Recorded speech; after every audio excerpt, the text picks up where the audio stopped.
करवा चौथ की रात थी।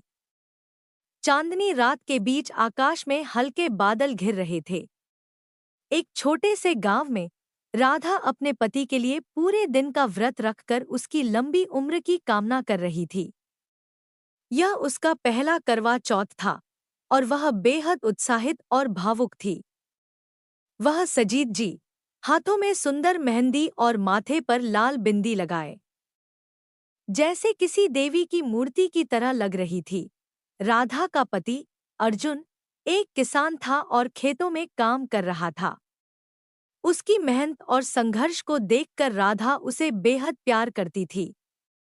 इस साल की करवा चौथ उनके जीवन में एक खास महत्व रखती थी, क्योंकि अर्जुन ने अपनी मेहनत से नई जमीन खरीदी थी और वे अपने भविष्य को लेकर आशान्वित थे। राधा ने पूरे दिन चांद के निकलने का इंतजार किया। शाम ढलने के बाद उसने सारी तैयारियां पूरी की। जैसे ही रात गहरी हुई, आसमान में हल्की हल्की ठंडी हवा चलने लगी।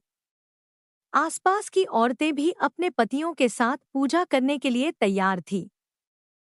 परंतु अर्जुन अभी तक नहीं आया था। राधा की आंखें बार बार दरवाजे की ओर जा रही थी। गांव में खबर आई कि खेतों से लौटते समय अर्जुन का बैलगाड़ी के साथ एक छोटा हादसा हो गया था। राधा का दिल घबरा उठा।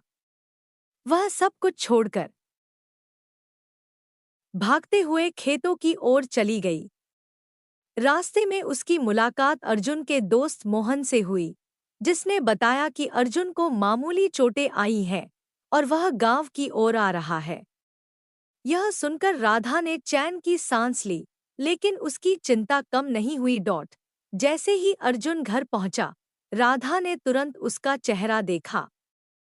उसकी आंखों में अपने पति के लिए प्यार और चिंता का मिलाजुला भाव था। अर्जुन मुस्कुराया और कहा, तुम्हारे प्यार और विश्वास ने मुझे बचा लिया। मैं ठीक हूँ, राधा।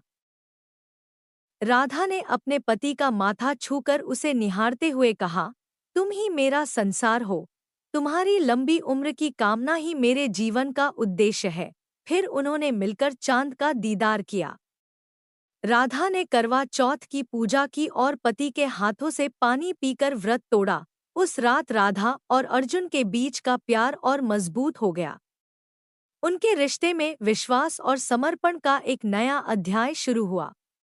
इस कहानी ने गांव भर में करवा चौथ की पूजा की एक मिसाल कायम की, जिसमें प्रेम, विश्वास और समर्पण का महत्व सबसे ऊपर था।